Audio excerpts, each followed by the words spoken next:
Двухнедельное перемирие. Когда мы составляем все эти факты вместе, это Урмузский пролив, То есть у меня сейчас пазл такой складывается. в Иране каждый день проходит казни.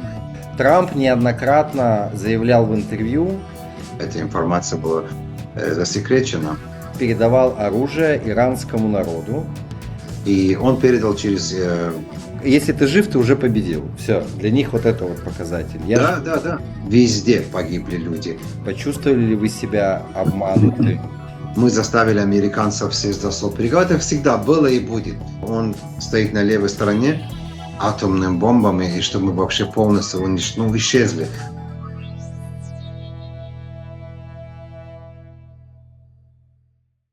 Сирус, привет. Привет, Роман. Двухнедельное перемирие. Мы все это видели, все наблюдали, уже прошло, по-моему, практически неделя у нас, да, с этого времени. И ты знаешь, очень хотелось узнать, народ Ирана, как отреагировал на это событие. Было ли для вас неожиданностью, или вы что-то знали, расстроились ли вы, обрадовались? То есть опиши вообще вот эмоции вашего народа. Да, Роман. Я думаю, в этом плане наш народ, то есть иранский народ и израильский народ очень одинаково думают, и у нас очень близкие ожидания были друг к другу, очень похожие были ожидания. Главная цель была убрать иранский режим, то есть убрать Исламскую республику как режим аятолла. И для нас, так же как для вас, было тоже большим сюрпризом, что это временное перемирие может помочь иранской власти, то есть аятолла режиму, восстановиться в каком-то плане или встать на ноги еще раз. Потому что военная операция Израиля, американская, она шла очень хорошо, очень запланировано, очень хорошо, и люди видели своими глазами, как это все происходит, что здесь цель не простые люди Ирана, жители Ирана, а именно режим аятолла. Режим аятолла получили большие удары, они получили по таким складам, которые не ожидали. И военная операция шла очень хорошим темпом и отлично шел вперед. Они очень слабые стали, они сильно слабые стали, настолько, что они начали приглашать своих наемников в Иран. Это в том числе афганцы, пакистанцы, из Ирака шииты и другие наемники. Но вот именно само настроение, когда это случилось, почувствовали ли вы себя обманутым, обманутыми? Вообще, вот что вы подумали, что происходит? Да, я скажу прямо, не создалось ли у вас ощущение, что все, вас кинули, например? Ну, не могу отрицать, что такие высказывания не были. Эм, такие, скажем, высказывания я тоже слышал. Но мы знаем, что было сказано, что после того, как было восстание 2 месяца, было сказано, что сейчас пройдет военная операция и очистка. Надо ждать команды. Поэтому многие в Иране засчитали это тоже как бы часть этой же самой военной операции, план военной операции. Поэтому мы очень ждем продолжения этой истории. И очень интересно, что будет происходить в дальнейшем. Ну, то есть у вас есть какая-то некая вера того, что это реально временно, что дальше что-то будет продолжение. Нету опасений, что это все вот на этом остановится. Да, Роман, потому что если все знают, что сменить одних на других из той же самой власти, это ничему хорошему не приведет. Давайте я вам так скажу. С кем они проводили вообще переговоры? С иранской стороны. Все думают, что опять Галибаф это какой-то там представитель Ирана. Это в том же плане, как Аятолла Хаменеи или другие его коллеги. Это представители того же, той же самой государства, которое до сих пор существовало, и подлинников Ксира. То есть во главе Ксира сейчас стал Ахмад Ваиди, а кто он такой? Он, вообще его звали Вахид Шах Чараги. Это человек, который поменял свою фамилию только потому, что у него в фамилии находилось слово «шах», это от короля иранского взявшегося. И он очень радикальный человек, очень сильный. То есть, например, возьмем самый простой пример. Теракты в Аргентине, в еврейском центре в 1994 году, если не ошибаюсь, это был его рук дело, и его запланировали, и он лично участвовал в этой операции.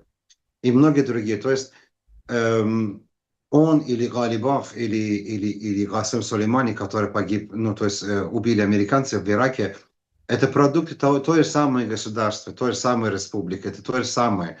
Это все представители Иранской республики, ну, да, я имею в виду Аятолла режим. И поэтому нам было очень удивительно, что убрав тех, которые якобы были наверху, сейчас они переговаривают, скажем так, с теми же, которые в той же самой власти находятся, те, которые организовали это, спонсировали это, планируют это. То есть по факту получается, да, что вот с кем Америка ведет переговоры, как я это понимаю, это некое шило на мыло, да, если говорить простым языком. То есть радикальных меняют еще на более радикальных. Но вот мы об этом знаем, да, в Израиле тоже об этом говорят, и все СМИ, и все мы понимаем, с кем ведутся эти переговоры. Сначала это была какая-то там интрига, сейчас всем все понятно. То есть свержения нет, будет оно или мы не знаем пока, но меняют вот на таких же радикальных. Народ Ирана по этому поводу, то есть ты сказал, что вы ждете, дальше что-то будет. Но вы видите, что переговоры ведутся, по сути, с той же властью. То есть вот ваши эмоции по этому поводу, и то есть как вы думаете, это какая-то временная, не знаю, игра может быть или что-то, то есть какие-то мысли по этому поводу? Потому что если это с ними дальше и будет, мы понимаем, да, никакого свержения как бы и не произойдет. Понимаешь, Роман, наш главная цель должна быть свержение этого режима. Без этого режима не будет существовать больше эти организации, которые как Хамас, как Хаштар-Шаби, как Хуситы и многие-многие другие террористические организации, которые в этом, скажем, регионе не дают покоя. Как ты говорил правильно, менять мыло на шило – это Все на мыло. бессмысленно. Поэтому многие иранцы задумывались над этим, что действительно же американцы хотят свергнуть этот режим, или этот террор еще будет продолжаться в следующие 50 или 100 лет. Потому что без этого, без иранского режима мы придем к тому, что в конце концов будет все спокойно. Но Иран поддерживает ливанских этих организаций, скажем, которые он сам создал и поддерживает. И они поддерживают Иран в том числе. И один из главных пунктов иранцев было там на этих переговорах, чтобы они вычислили, то есть ливанцев из всех этих переговоров, что это невозможно практически. И мы знаем, что пока существует иранский аятолла режим, никогда Хезболла не успокоится. Некоторые говорят, мы хотели, чтобы лишь бы у них не было ядерное оружие или возможности иметь ядерное оружие, и чтобы у них поменьше ракеты было. Но это не проблема для них. У них технология есть, у них знания есть. Она может появиться через 5 лет, через 4 года или даже через полмесяца. Поэтому мы не представляем, как вот другие президенты, другие политики Америки в течение 47 лет поддавались этим переговорам. Мы не представляем, как Трамп, узная это все, может опять же играть с ним в ту же самую игру и, не дай Боже, проиграть. Как мы знаем, уже третий месяц, как в Иране нет интернета, практически у нас минимальные новости из Ирана, что там в Иране происходит.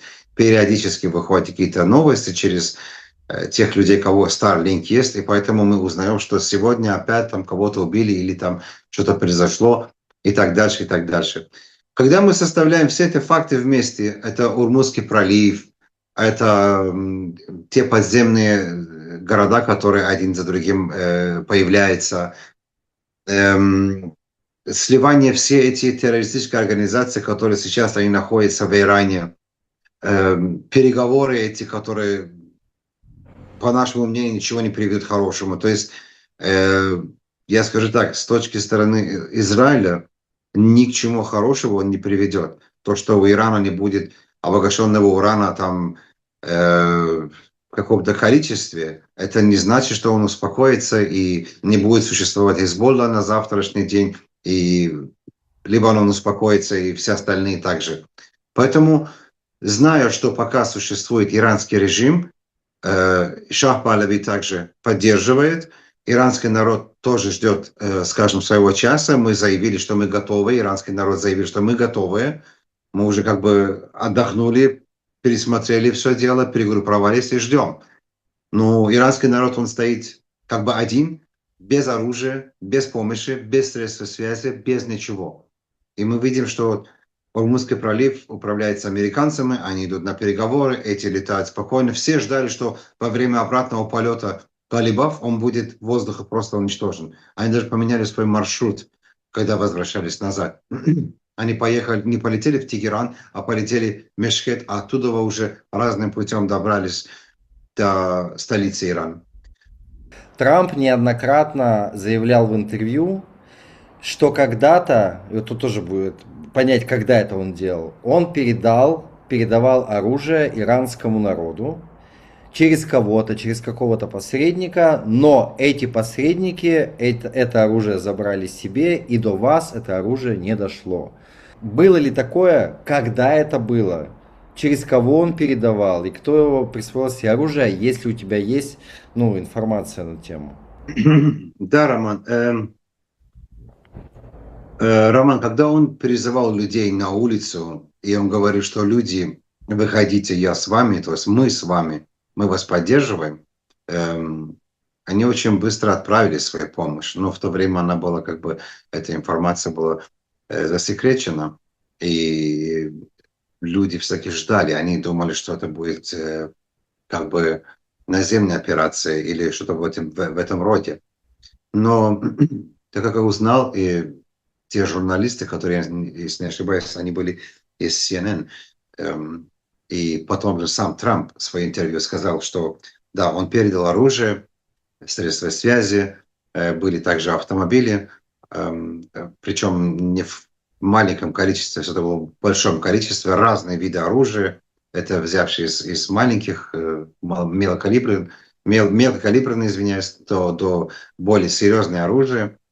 И он передал через тех революционных курдов, которые находятся в данный момент в Ираке. В том числе в этой организации входили некоторые иранские курды, которые к ним были, вместе с ним в одной организации были. Они должны были передать эти оружие через свои границы в иранский часть Курдистан, и оттуда поступали, чтобы они к людям. Ну, к Подожди сожалению, секундочку, это... одну секундочку. Мы сейчас вернемся к курдам. Я хочу тогда уточнить. То есть, я правильно понимаю, речь идет, когда было вот это вот ваше восстание, вот эти митинги, и когда, видимо, он говорил, что выходите, мы сейчас вам поможем, мы вам сейчас поможем, то есть у меня сейчас пазл такой складывается. Это происходило в тот момент, он в тот момент передавал оружие, именно вас хотел поддержать вот в этих митингах, правильно? Это в то время было?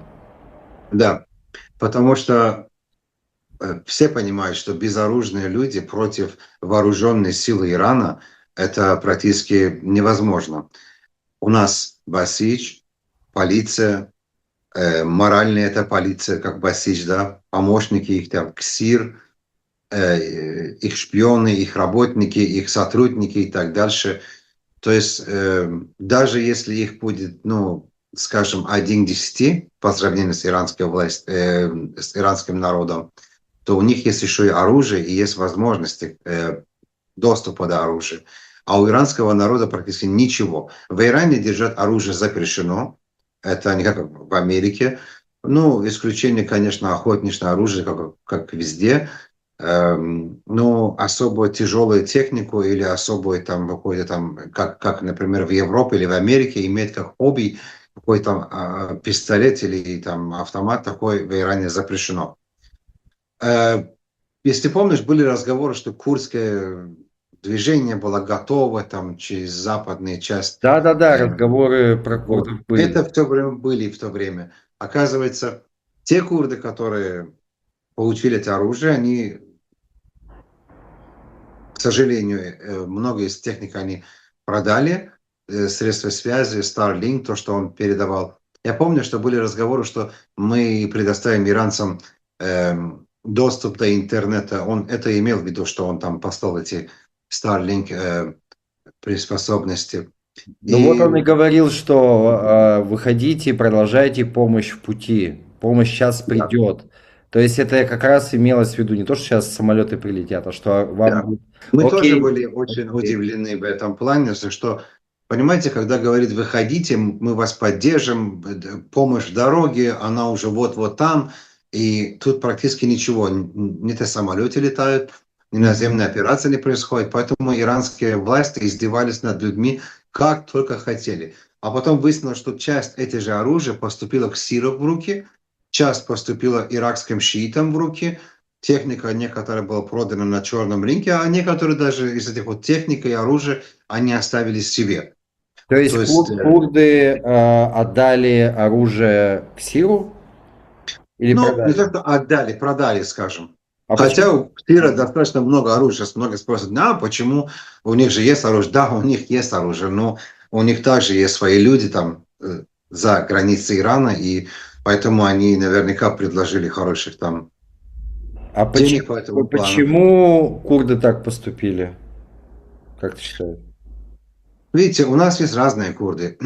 В Иране есть курды, которые во время войны с Ираком, они прямо зубами зацепились за наши границы и держали свою, нашу географию как есть. Они не пустили ни одного иракского солдата к нам.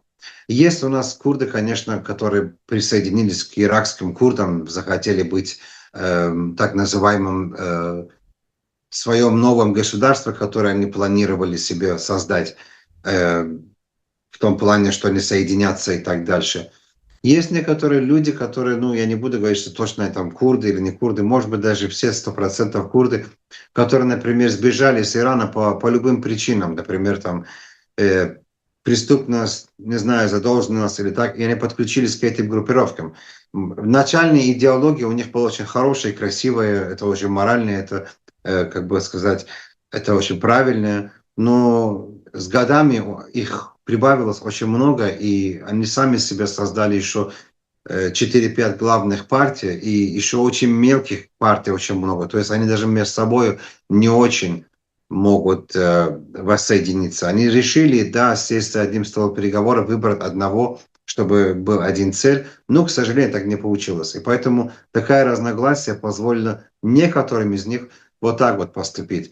Может быть, если они все были в курсе, если они были все в курсе этом деле, может быть, было бы совсем по-другому. Кто-то из них не был бы согласен на это. То есть чисто за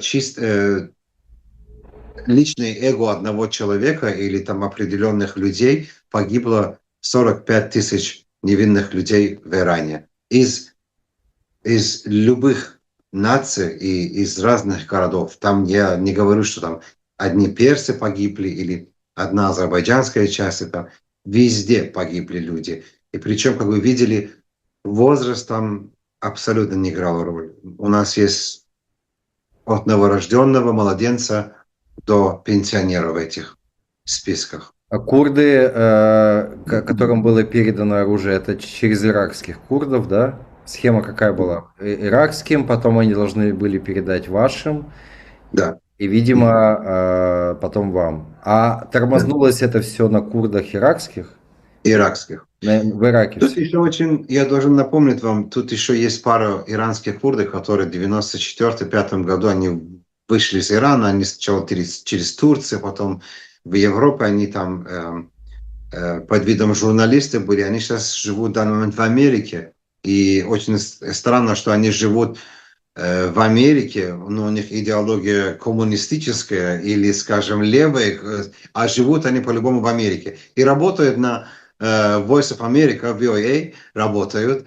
И это очень интересно получается. То есть они, работая там, живя там, получают некое доверие, которое к ним от государства, то есть они были в курсе, это в том числе господин Али Джавамарди, который мы его называем Али Раздельник, ну по-ирански так, то есть хочет постоянно делить Иран или другие государства, он сильный противник, скажем, демократии и секулярное государство, он сильный противник Шах Пахлави, он за то, что Иран был по кусочкам разделен, лишь бы он получил то, что он планирует, то есть его идеология, что была.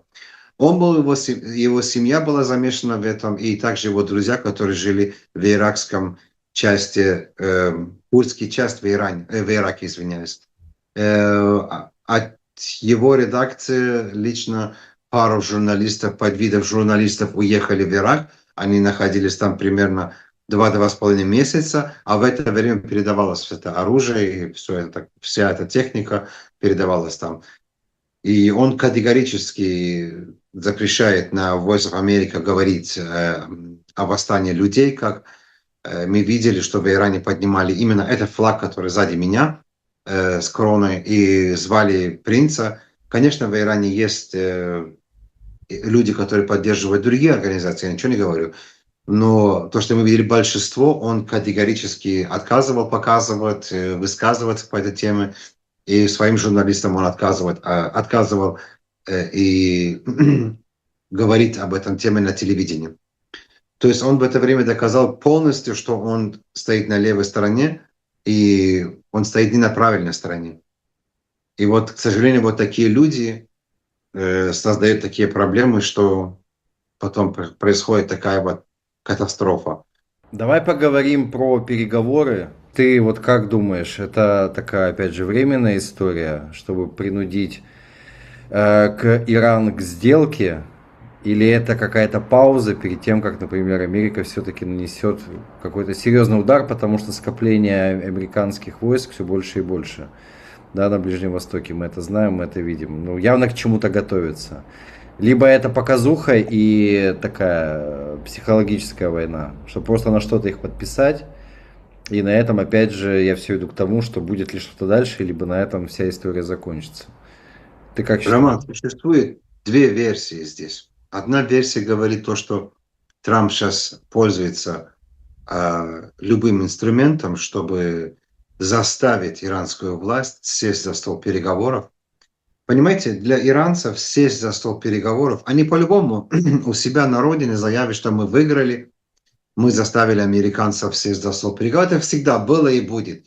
Когда мы слушаем иранские новости, во всем свете все плохо, а у нас все прекрасно, все цветет и отлично, мы продвигаемся вперед. Это как Северная Корея, новости примерно, один в один. Но для иранских властей сесть за стол переговоров и принимать все эти условия, которые американцы им диктируют, получается, что они официально капитулируют. То есть они признают, что да, мы должны не спонсировать свои эти прокси, мы должны сдавать своих мощных ракет, которые единственное оружие, которое мы можем кого-то чем-то запугать. Мы не будем иметь обогащенный уран.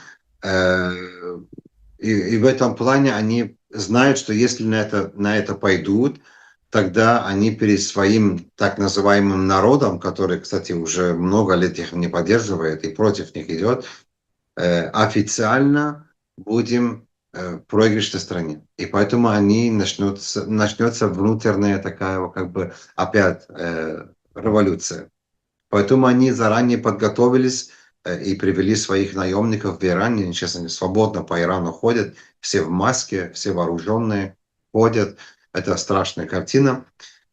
Вторая версия, которая говорит о том, что вот вторая версия именно о том, что вот Трампу нужна эта вот двухнедельная пауза для того, чтобы перегруппировать своих там войска, также держать, скажем так, мировой, скажем, курс нефти, золота и все остальное до определенного, скажем, уровня, не дать катастрофы произойти, хотя уже мы видим, что все подорожало и дорожается каждый день. И поэтому вот это вот две версии проходят, что одна версия позволяет ему как бы заставить иранцев, иранскую власть сесть за стол переговоров и вот так подписать, что я сомневаюсь, что они подпишутся под этим, потому что этим они полностью капитулируются, и они проиграли.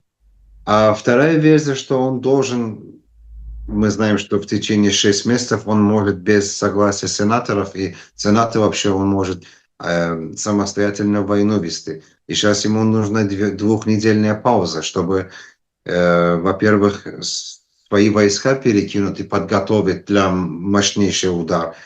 И также продолжать следующие 6 месяцев дальше свою политику вести. Вот сейчас в Иране, пока вот это вот идет пауза, то есть что на самом деле происходит в Иране, вот то, что твои там друзья, родственники рассказывают. То есть как мы видим то, что в видео, да, они там пытаются ракеты выкопать, и как ты сказал, там куча наемников, то есть они как-то пытаются восстанавливаться. Но самое главное по поводу народа, то есть их меры какие? Какие-то очень жесткие, вылавливают, казнят. То есть вообще что там сейчас происходит? Да, у них сейчас появилось время выискивать людей благодаря той же самой технике, которую когда-то им Европа передавала и продавала, и, или в том числе отдавали и подарили им. И они смогли благодаря этой технике очень много людей выискивать и казнять. В Иране каждый день проходит казни, они вешают людей. В день минимум от 5 до 10 человек смертный переговор, она идет дальше, сажают людей в тюрьмах.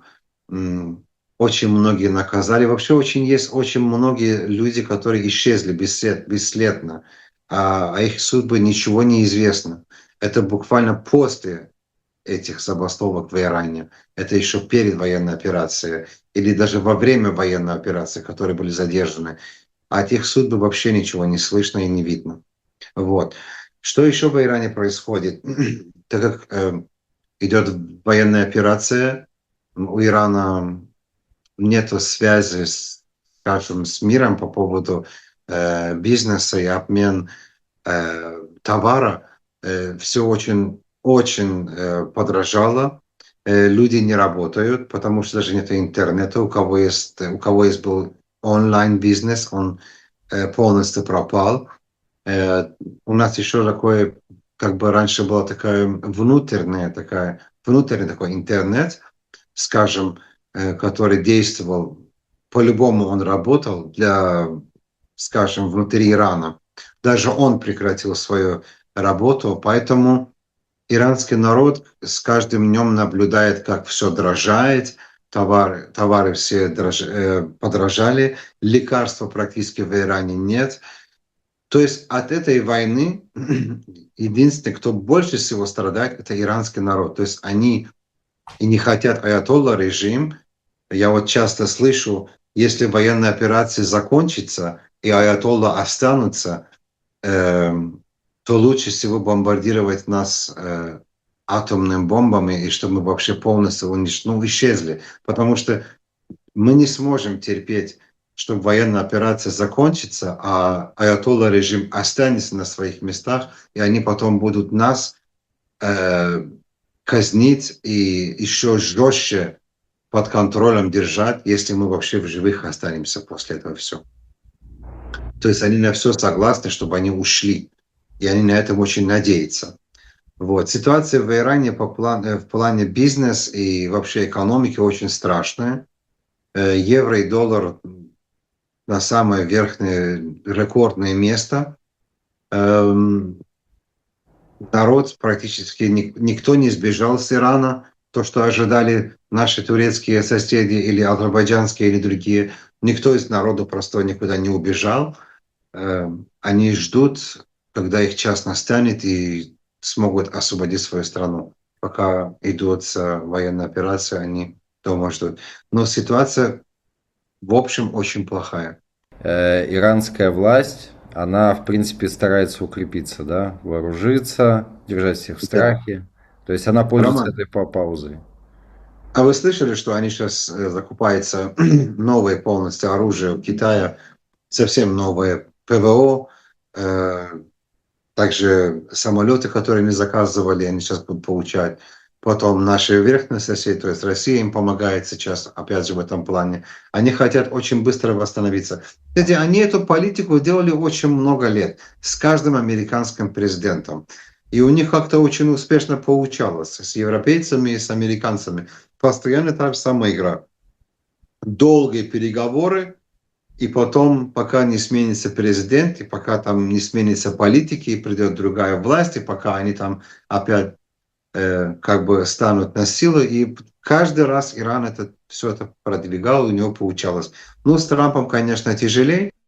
Очень много якобы добровольцев сейчас из Турции двигаются в сторону Ирана, шиицы уже двинулись, они уже в Иране. И сейчас шииты из всего континентов, скажем, из всех континентов отправляются в Иран.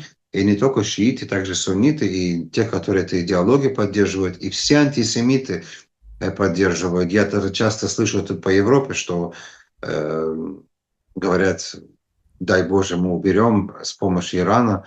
То есть они надеются с помощью Ирана убрать Израиль из карты земли. И мы их уничтожим и так дальше. К сожалению, это я слышу.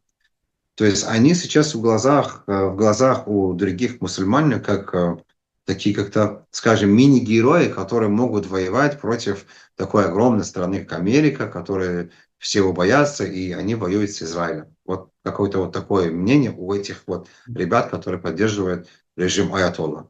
Ну, еще вот эта вся пропаганда, которую СМИ, как они продвигают, то есть, что мы, Да, вот это любимое, мы победили.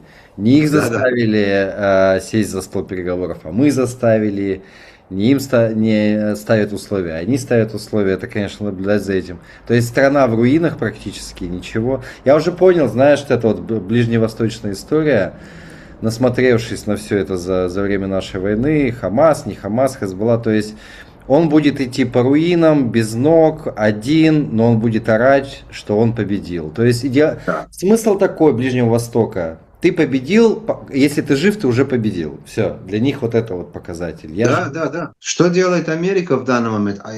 Высылает из Америки, из Канады, мы видим каждый день их внуки, их дети, отбирается у них гражданство, отбирается у них грин-карты, и их отправляют обратно. Но они по-любому, как ты говоришь, они выиграли. Они выиграли. Они в руинах сидят, они все, но они выиграли, да. Окей.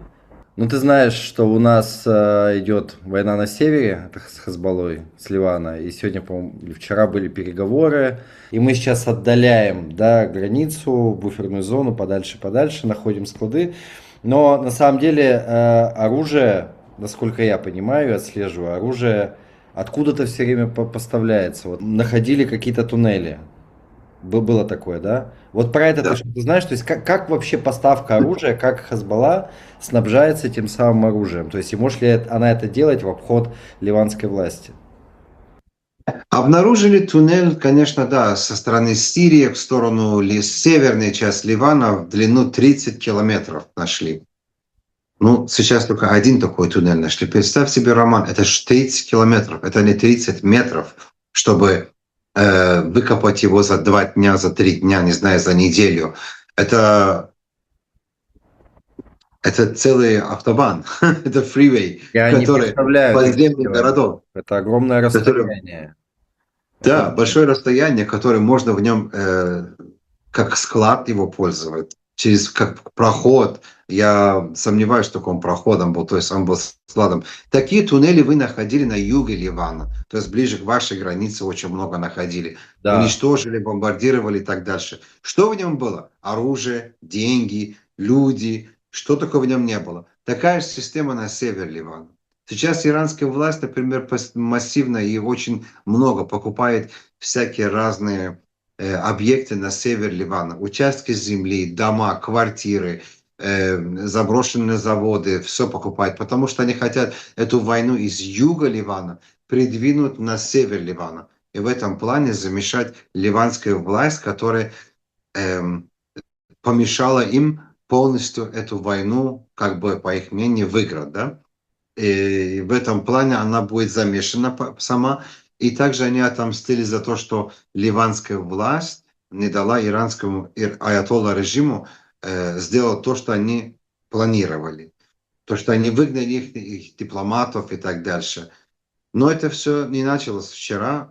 Закупка недвижимости на север части страны давным-давно. Они эти дни уже предвидели, они ожидали эти дни, поэтому они уже закупались. Но сейчас просто потихоньку это все вылезает, выходит, и люди начинают замечать, что они уже годами. То есть официально война из юг Ливана переходит на север, автоматически люди замешаны, власть замешана, и мы знаем, что ливанская власть, она намного слабее, чем режим Аятолла с теми ресурсами, которые Аятолла имеет, и также как по сравнению с властью Сирии и так дальше.